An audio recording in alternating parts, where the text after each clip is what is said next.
Hola y bienvenidos a este video de la serie de pensamiento y modelamiento sistémico. En este caso, el tema es ¿de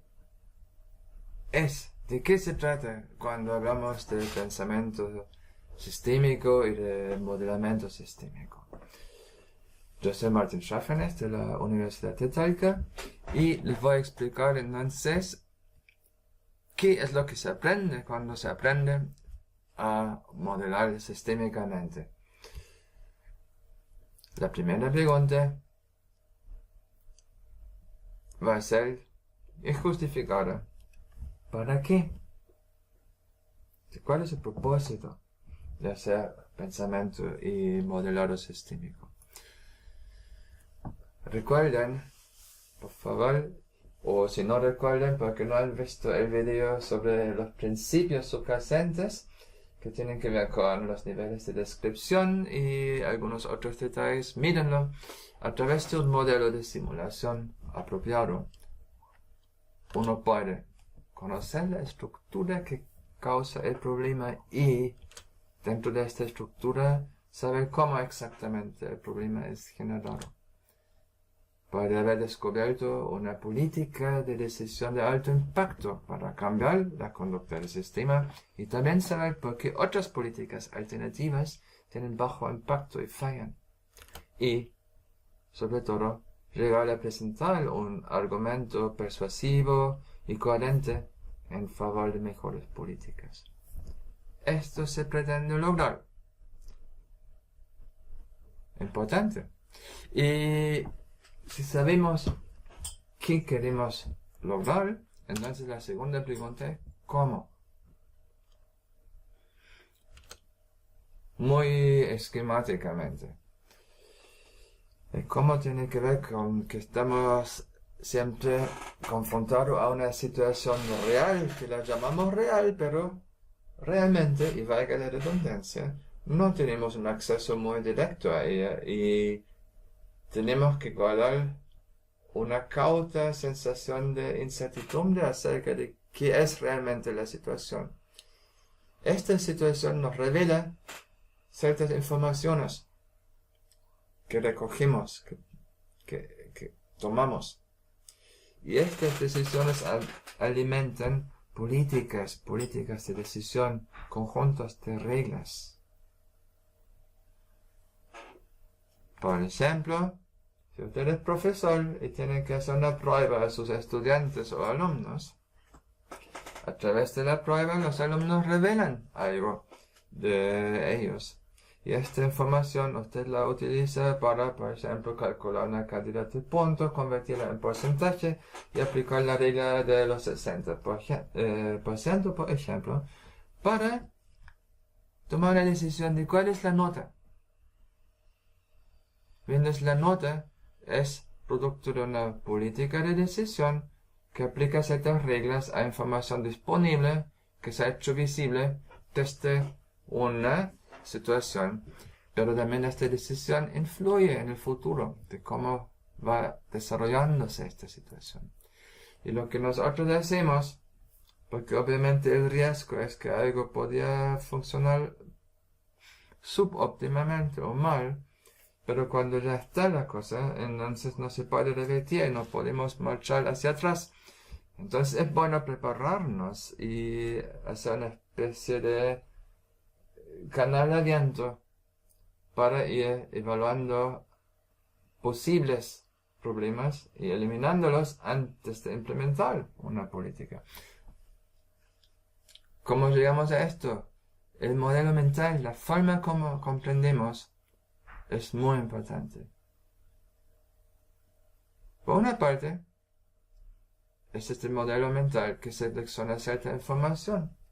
O sea, si usted pertenece a un enfoque en educación que da mucha importancia a la memorización, por ejemplo, entonces usted va a seleccionar cierta información del comportamiento de sus alumnos y no otra. Y a la vez la información que usted recoja alimenta su modelo mental y este modelo mental es el marco en el cual usted define sus políticas. Pregúntese, ¿por qué se exigen 60% del puntaje para tener un 4? ¿Por qué en Chile las notas son del 1 al 7? Y en otros países son del 6 al 1, y en otros países ni siquiera son números, sino que letras.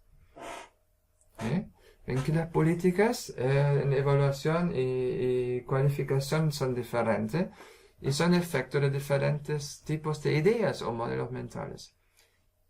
Entonces, si queremos obtener control sobre el rendimiento y el comportamiento del sistema, tenemos que prestar atención a qué es lo que tenemos en el modelo mental y cómo lo desarrollamos. Y para esto nos sirve modelar, esencialmente modelar para simular, porque un simulador es una especie de realidad virtual, entre comillas, que nos provee de información. Y a la vez es el eco, es la imagen de nuestra comprensión, de nuestro modelo mental.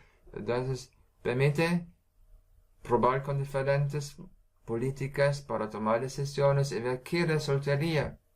Ven que es lo mismo que hacen los ingenieros antes de producir un modelo nuevo de un automóvil. Lo prueban como prototipo en algún laboratorio. Esto es un proceso iterativo. Siempre lo es para los ingenieros, pero también para los educadores, y debería serlo también para nuestros estudiantes. Partimos entonces de una situación real que puede ser cualquier unidad de aprendizaje, por ejemplo. Y ahora tenemos que ver esto del modelado y cómo se conecta con nuestras conductas, las políticas implementadas y su efecto en la situación real. Primer paso entonces es constatar cuál es el problema. El problema no necesariamente es algo malo. El problema es literalmente lo que tenemos puesto delante nuestro. Y aquí hay un subíndice 1, porque es el primer enunciado del problema, no necesariamente el mejor o el definitivo. Luego viene la primera conceptualización. ¿Cuáles son los factores o variables? ¿Cuáles son los vínculos causales entre ciertas variables? Una vez que tenemos un modelo conceptual, tenemos que medir para cuantificar. Y una vez que tenemos estas cantidades, eventualmente algunas ecuaciones o reglas de cálculo, podemos comparar, contrastar, o sea, validar, para ver si este modelo ya es suficientemente bueno para servirnos. Y tengan asegurado que la primera versión no pasa todas las pruebas. Por lo tanto, tenemos que iniciar nuevas iteraciones.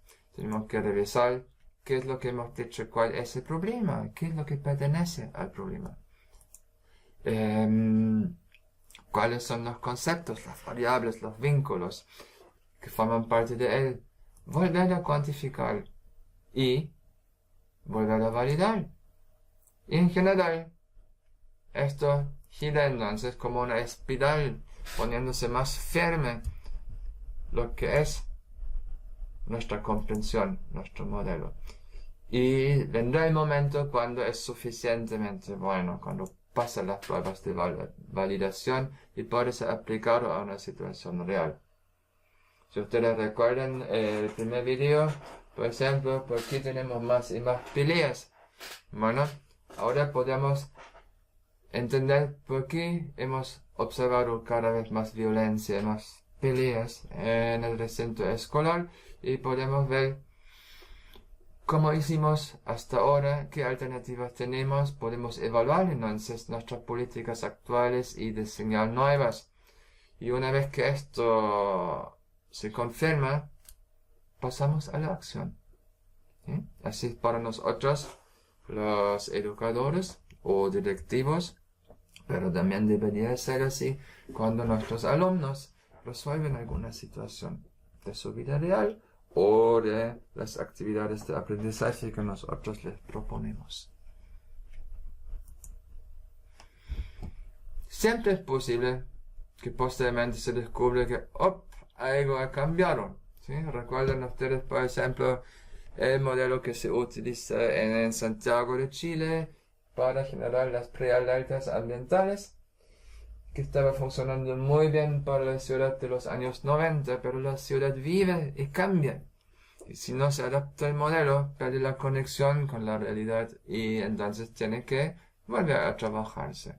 O sea, en la verdadera verdad, un modelo nunca es algo definitivo, una cosa que se cierra y no se revisa nunca más. Nos acompaña, es un instrumento que tenemos para pensar mejor.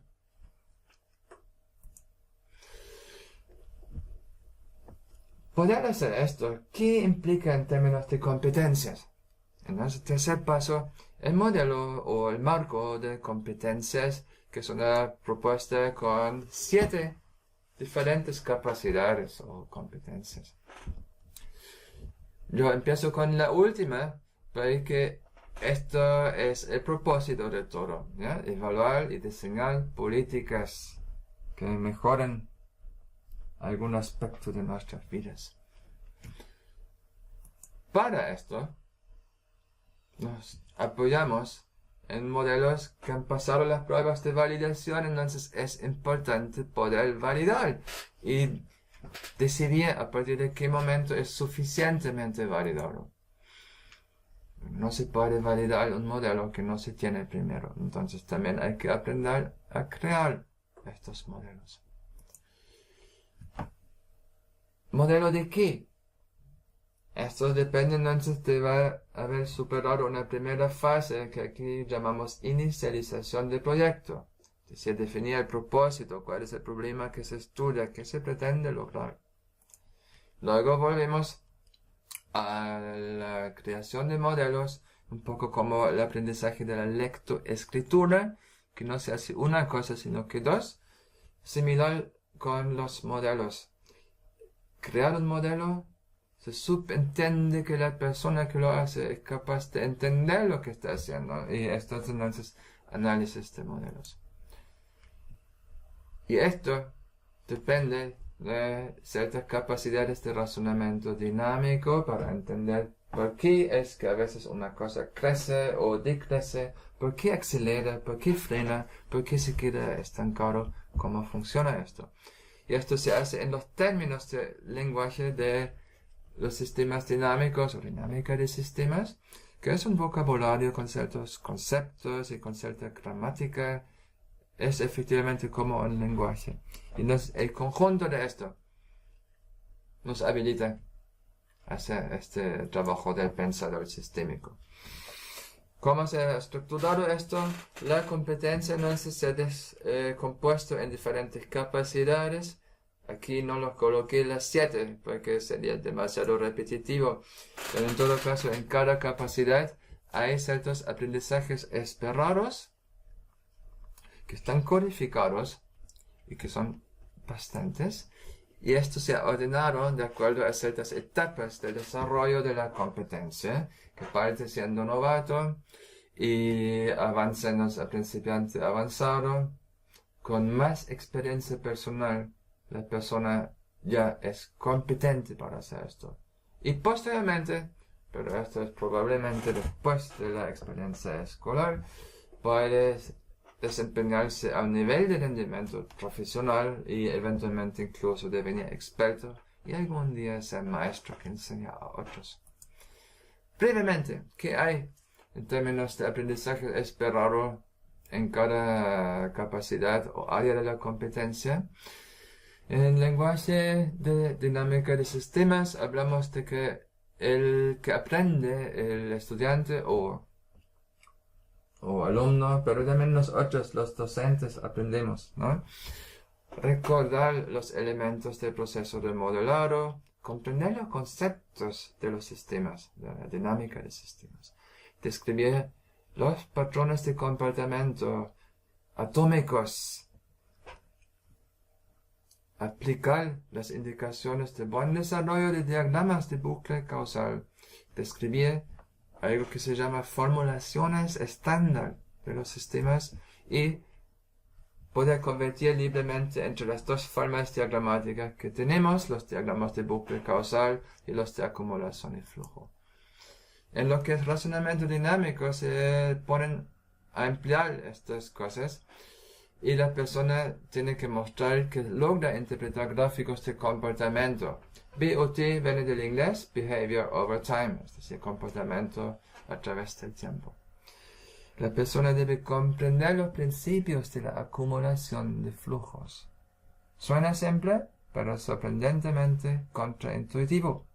Y además comprende los bucles de retroalimentación que vemos en los diagramas. ¿Sí? Acuérdense del enfoque endógeno que expliqué en el primer video. La retroalimentación, el cierre lógico, es el motor básico de esto. En lo que es analizar modelos, la persona debe ser capaz de analizar diagramas de la estructura del modelo respecto de su estructura y posibles o plausibles comportamientos. La persona tiene que saber decidir cuándo, a partir de qué complejidad de la estructura del sistema se requiere simular para inferir el comportamiento del sistema. Luego es capaz también de analizar modelos de acumulación de flujo en base a las ecuaciones que se encuentran en ellas y de explicar modelos de acumulación y flujo en la parte estructural, tanto como los comportamientos que genera. ¿Sí? Y lo que sirve mucho, pero hay que aprenderlo, es comparar modelos para ver qué tienen similar y qué tienen diferente, y donde nos interesan especialmente las similitudes no superficiales, sino que los que son más profundos en la estructura. En lo que es inicializar un proyecto, las etapas de preparación, donde especialmente se establece cuál es el problema que se pretende trabajar, con un alcance lógico y un horizonte de tiempo. Y luego, cuáles son los entregables, cuál es el propósito de hacer esto. Luego viene la creación de modelos, que son muchas actividades, para esto son 2 hojas. Decidir los alcances del modelo. Desarrollar la representación técnicamente correcta de las variables y de las relaciones causales en un modelo donde ciertas variables acumulan y otras son flujos, ¿sí? Tanto como diagrama como en las ecuaciones que son subyacentes. Distinguir entre las condiciones que se perciben y las condiciones reales para entender por qué a veces las personas se basan en un informe o en algún promedio y no en la situación real. Piensen por un segundo que van al médico. El médico no les puede abrir el cuerpo. Tiene que ser capaz de hacer ciertas mediciones indirectas y en su diagnóstico se fija en lo que percibe, lo que no necesariamente es idéntico a lo que realmente ocurre en su cuerpo. Segunda de estas hojas, usar la simulación para mejorar la comprensión, es decir, desarrollar hipótesis acerca del comportamiento y las razones de, y usar la simulación para corroborar, observar las diferencias, volver a reflexionar, reformular el modelo, replantear hipótesis. ¿Sí? Es un verdadero trabajo de formación de una teoría. Luego, diseñar políticas de decisión como partes del trabajo de modelar y derivar de todas estas partes detalladas modelos cualitativos donde se hace énfasis en algunos puntos esenciales de las cualidades del modelo, tanto como las ecuaciones y diagramas de modelos cuantificados que son capaces de ser comparados con las mediciones del sistema real.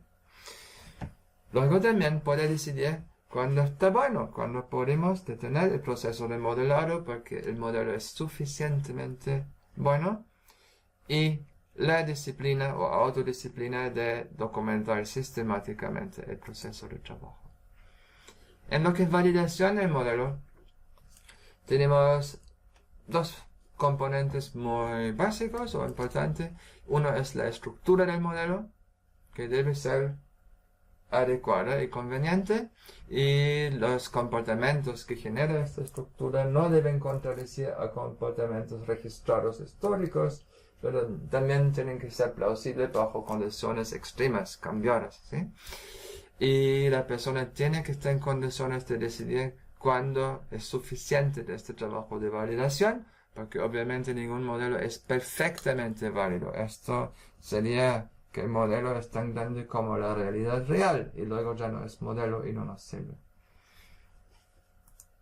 Por último, en la séptima ustedes reencuentran el propósito de todo eso que es de pensamiento y modelado sistémico. La evaluación, diseño de políticas, significa que la persona explica la estructura causal detrás de la situación problemática. Explica cómo es generado el problema desde la estructura del modelo. Explica por qué una política o algunas políticas tienen alto impacto mientras que otras no.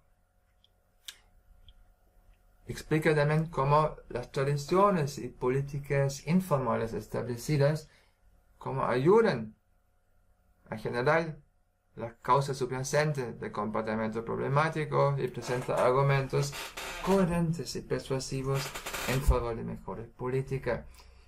Y esto es también una cosa de comunicación efectiva con otros que no necesariamente opinan lo mismo, ¿sí? En cuanto al por qué es un buen modelo y qué se puede hacer con él. Estos son muchas cosas y es una disciplina larga. Como muchas de las capacidades de la vida real y de la vida práctica, uno nunca deja de aprender, pero esto es lo básico. Pueden ver más en el sitio web educacionsistemica.wordpress.com. Para comunicarse conmigo, recuerden la Universidad de Taika, de la cual soy profesor, tiene una página web. Y si no, me pueden escribir directamente también al correo electrónico martin@utaika.cl. Muchas gracias y espero hasta pronto.